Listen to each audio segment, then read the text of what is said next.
Kymn Anderson. She's the president of the Faribault Chamber of Commerce. We're going to talk everything manufacturing today, right, Kym? Absolutely. We've got a lot to talk about. Yeah, it's fantastic.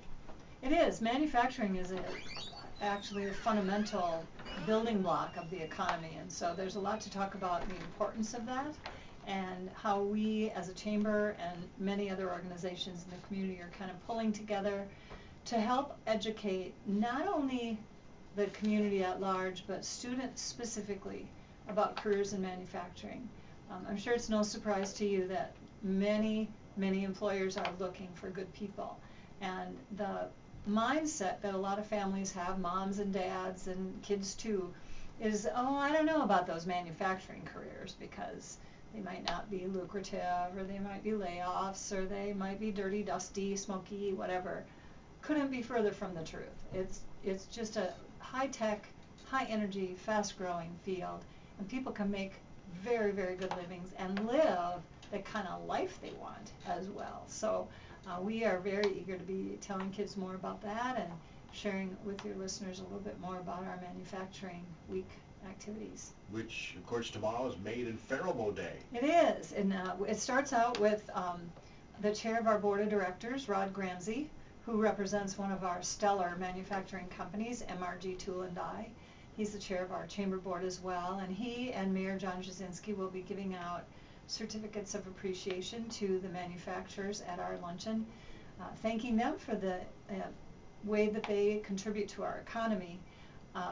Those are citations that are presented to us through deed and signed by the governor, and it's in recognition of the fact that that is the building block, the foundational building block of our Minnesota economy, and we need to strengthen and encourage and appreciate all those employers who are involved in manufacturing. Yeah, all of us here in Faribault need to be very appreciative of the manufacturing sector in town, because it's the driving force of our economic engine. And it's strong. It's strong in Faribault. We have a lot, you know, maybe you don't see it, you know, if you're just kind of like me, kind of a typical go where I go and shop where I shop. You don't see it every day, so it sometimes can be surprising to find out the depth of the economic impact of manufacturing, and the many locations that are kind of tucked in here and there. Of course, our industrial parks are full of those kinds of employers, but there's other little pockets. And in Faribault, of course, we have the food industry too, which is connected to manufacturing, and people think of it a little bit differently in food production, but the mechatronics, the actual equipment and all of the things that go into the production of food is very similar to manufacturing, so we include that and the economy includes that in the same sector. And South Central is there to assist manufacturers in training their workforce. Absolutely, that's the message, is we have a tremendous asset right here in Faribault, Minnesota, with significant improvements that have been made at South Central College to return to the roots of that organization as a trades development. So they have completely upgraded their welding lab, their computer integrated machine lab, and their mechatronics lab, and people who attend our event tomorrow will be able to tour those things. And there's an open house tomorrow afternoon at 1:15, starting out with a ribbon cutting of all those new manufacturing related areas. And then anybody in the community is invited to come and tour those new facilities at the college, 1:15 until 4 o'clock. And of course, their president has a history in the auto manufacturing business. Absolutely. Very significant manufacturing background. She's on President Obama's team for advanced manufacturing, very connected nationwide and even worldwide in the manufacturing sector, and she brings a lot of those collaborative efforts and connections right back here.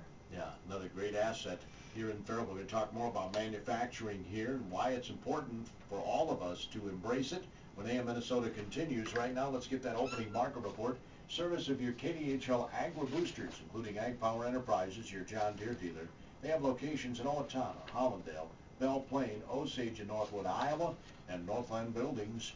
For quality post-frame construction, you can visit them on their website, northlandbuildings.com. Appreciate that. Again, on AM Minnesota today, the president of the Faribault Chamber, is with us, Kymn Anderson. Kymn, we always appreciate your stopping by. And I was really looking forward today because of the information you provided, you or Nord, I can't remember the last time one of you were on. You provided me with this manufacturing percentages list from the Minnesota Department of Employment and Economic Development, and I wasn't shocked totally, but 26.5% of the private sector jobs in Faribault in 2014 for manufacturing. That is significant. It is significant, and so as we said earlier in the first segment, that we have to celebrate that and we have to support it, and it is supported in many ways. There are many agencies that work to support manufacturing, employment agencies, DEED, the city and the county have programs that help companies that are expanding, specifically in industry and manufacturing. Those are the sectors of the economy that require significant investment to expand. So we've seen a lot of that in the community. And again, we talked about the fact that you don't always see it like in your face, like you might see another kind of business expansion. But for example, we're going to hear tomorrow from Gordy Kosfeld at Faribault Foods about the significant expansion that their company is going to be going through in the next several years, and what that means to their long-term investment in Faribault, Minnesota, their growth here, the quality of the jobs that they will have going forward.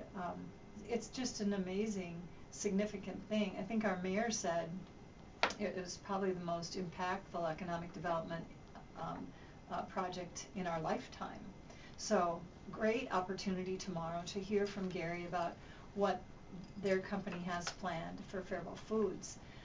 But we've seen other things too, and more than the big showy ones that involve groundbreakings and ribbon cuttings, it's the companies that continue to add 2 and 5 and 10 employees and grow a little bit and add on. And Daikin just went through an expansion within their footprint where they reconfigured so that they could add a number of people. And those are some of the things that we are celebrating as part of our manufacturing week.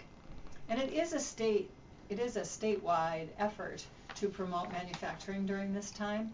So I'd like to tell you a little bit about one of the resources that we have that we're using called Dream It, Do It. Do you know about that?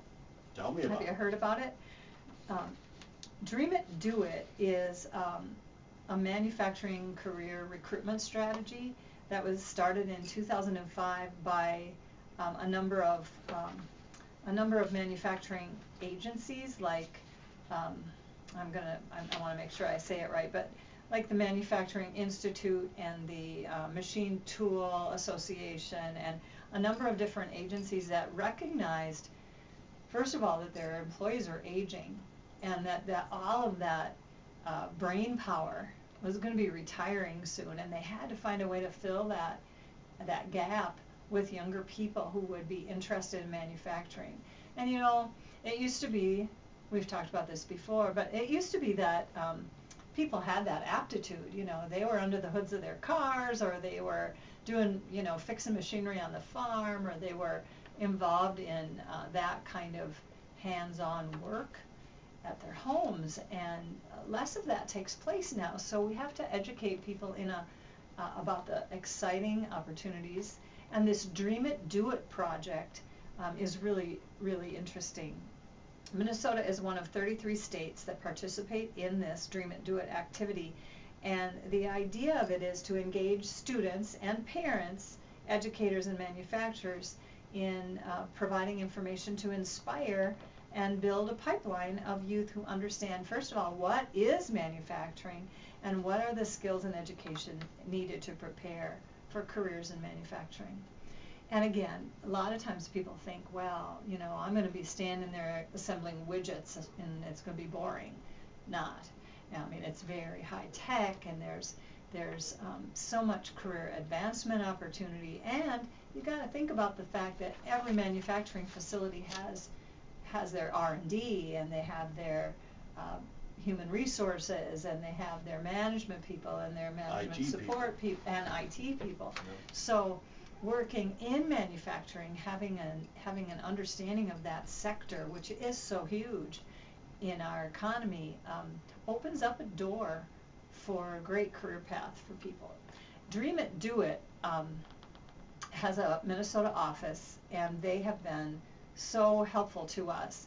What we were able to get from them has really elevated our work in this effort.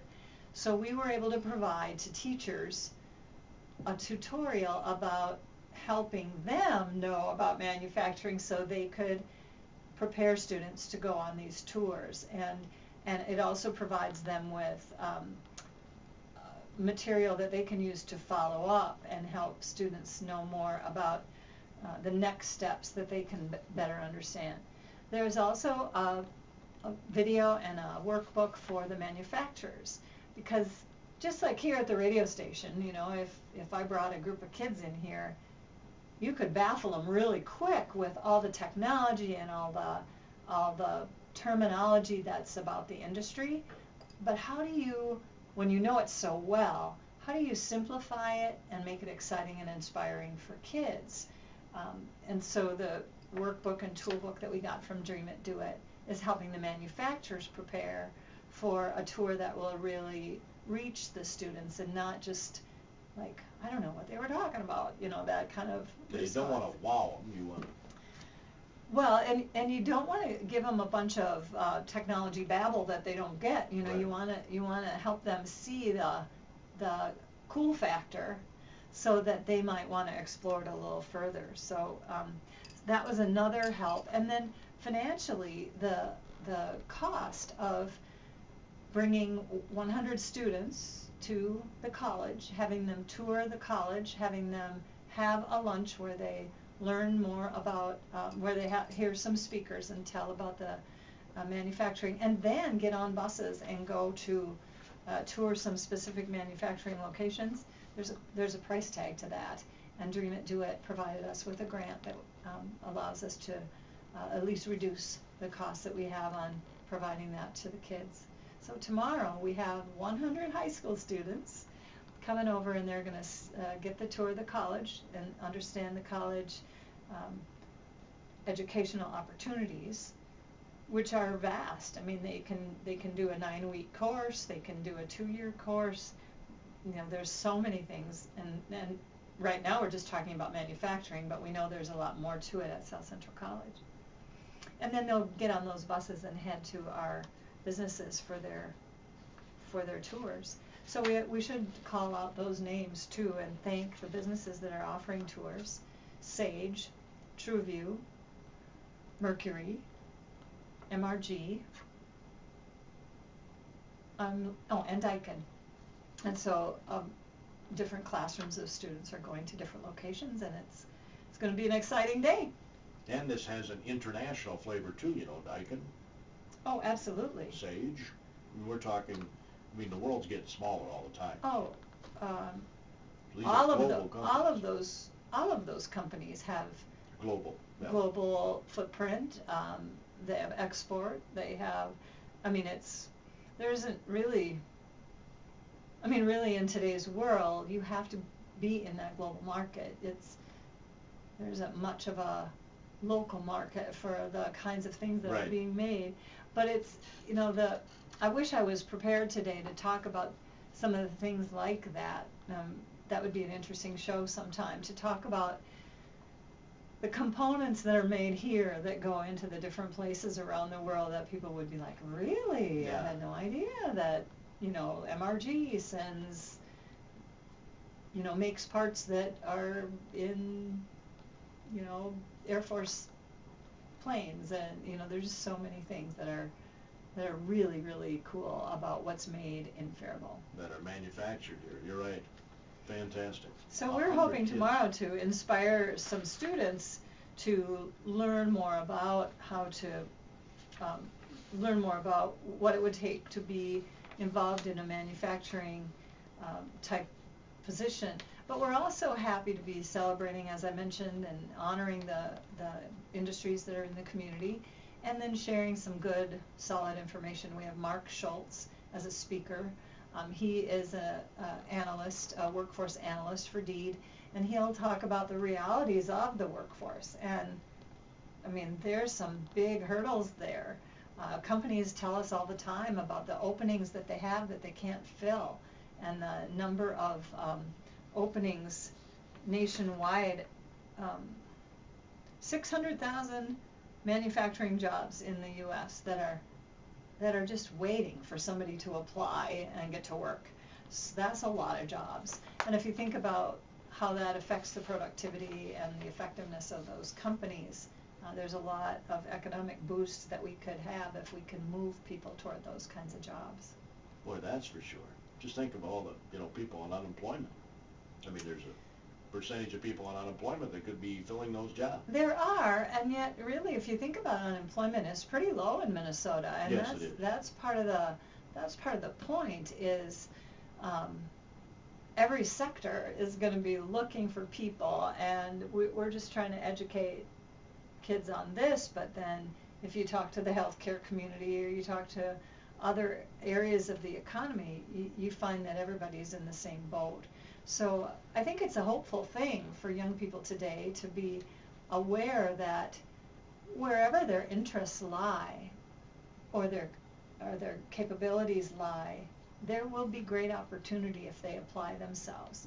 Of course, some education is needed, but I, for one, believe very strongly that not everybody needs to have a four-year degree, and that there are many wonderful jobs for people who choose to go through a community college and maybe get some experience in trades, or take, we like to say, stackable credentials, where they start out with something and then their employer sends them to something else and then something else, and pretty soon over time they've developed enough knowledge and education to really begin a career ladder that can be very, very successful in their life. And in all honesty, a lot of people, well, I guess both of my sisters, for example, I can use as examples, that went to college and they're not working in what they got their degree in. Right. I think that's true with a lot of people, and I certainly wouldn't want to discourage anybody from going to right. college and getting a degree. But it isn't for everybody. For whatever reason, some people are not interested in that, some people can't afford to do that, some people are just eager to get started on a career path. There's a lot of reasons, and I think that should be encouraged, because it's never too late. I mean, you can always add to your education. It's kind of one of those things that there's never a deadline for. No. There are a lot of towns, let's be honest, that would be chomping at the bit to have the manufacturing that we have here in Faribault. Right. We're producing a publication, again with the help of South Central College, that lists our local manufacturers and talks a little bit about each one of them and what they produce. It's pretty impressive. I had one board members say, what do we have? Maybe 8, 10 manufacturers in town, and you look at the list and it's a lot more than that. And we do, of course, add the food industry like we talked about, but there's just a lot of great stuff going on. And well, don't leave me in how many are there? Oh, you know what? I didn't count them up. Should we count them up real quick? Oh, here's the list. I'm sorry. I thought they were numbered there. I should have counted them up, but okay. It's two. Here, I'm rattling pages for you. I'll show them to people on the blog. It's a lot of information, and people can certainly pick up one of these or find it on our website if they want to take a look at the list. But manufacturing covers a lot in the city of Faribault, including food, which is 42% of our manufacturing jobs in Faribault are in the food industry. That's the largest sector. And then machine manufacturing is about 20%, and fabricated metal manufacturing 13%. Plastics, rubber, and other miscellaneous is just about 1%. So that gives you an idea that there's a high concentration, obviously, in the foods area, but also a lot of other great manufacturing facilities too that kind of cover the full gamut. You know what blew my mind when I read this, Kim? What's that? Was the average wage is 40% higher in manufacturing than it is in other private sector jobs. Yeah. 40%. Right. Right. I mean, so why should we have to be talking people into these jobs? First of all, they're good quality of life type jobs. And what I mean by that is, a lot of times we hear people talking about, they want, especially okay, I'm going to show my age, but especially as we look at millennials and younger, they want to live first. They want to be where they can do what they want to do. So whether that's hunting and fishing, whether it's biking, whatever it is that interests them for their personal life, right, is where they choose to live, and then they look for work. A generation ahead would be like, I got to go wherever the job is, and then I'll find my life. That's right. And it's different now. Well, Faribault has so much to offer. And really just this morning at our Business Before Hours, there was a great testimonial by a young, mid-30s person who moved here and said, you know, this town has everything I want. And they were talking about what's here, not what's close to here. So it was a wonderful testimonial to hear, I can live the life I want in Faribault, Minnesota, get the job I want here. And certainly it's a launching point for other things as well, but it was really great to hear that kind of message. And so the jobs and the wages being as good as they are in manufacturing are really important. Now what we hear from manufacturers and all kinds of people that are trying to hire in the trades is that they need people who are reliable. And we talk a little bit, we used to call it soft skills. I hate that term because, you know, we don't want to be thinking about it being soft, no, like as in unimportant. Right. These are critical workforce skills. Things like showing up on time, things like being honest and truthful and reliable, and being able to work in a team and respectful to one another. And this is nothing to do with, you know, can I weld, or do I understand how to take apart that equipment, or what's my high technology capacity. These are really about personal character building kinds of things. And students sometimes just roll their eyes at that, like, gosh, that can't be that important if I know how to do what they need. But I can tell you, working with people and being able to handle that kind of team and respectful work environment is really important everywhere, no matter what. So we hear from people, I have 20 openings, but I have to hire 60 people, because by the end of week 2, 40 of them will have already washed out. So what happens? You know, they don't show up on time, or they get in a fight with somebody, or they are miserable to work with, or whatever it is. And those are things that really do matter. So these are also part of the things that we want to share with our youth. That's good. Good information that, I don't know, in high school I had a class, it was like a business class, and they taught some of those things. In this class, they taught you how to balance your checkbook. Yes. I mean, I don't know if they do that kind of stuff anymore in the school, but it was very, very important class, I thought. Right. The life skills that people need, and the critical skills that they need for the workforce. So I think they do. There are classes like that. There are extracurricular activities like that, and we're very, very pleased with the relationship we have at the Chamber with our schools. We're working with Brian Coleman, who is a recent hire for Faribault Public Schools, and his job is Service Learning Coordinator. And that title doesn't mean much to me, but what it means to me in terms of what he's doing is he's helping students see the real life skills and jobs that are out there. And he's been totally invaluable to us in helping put this event together. Of course, South Central College and folks like Kelsey Wood Nord is a phenomenal assistance to us on putting an event like this together. We got help from Rick Sanders and Carol Freed and all those great people at the college to put this event together tomorrow. And then we also want to have a shout out to the folks at the Graphic Arts Department at South Central College. They have helped us with our publication. And again, I want to remind people that if they're interested in getting a copy of that, we'll have it available after tomorrow. So the final few moments of the show, Kim, what can people listening do to help support manufacturing in this community? Well, I guess what I would say, grandparents, parents, uncles and aunts, help the people in your life that are looking for work and young people that are looking for their way to look into these careers.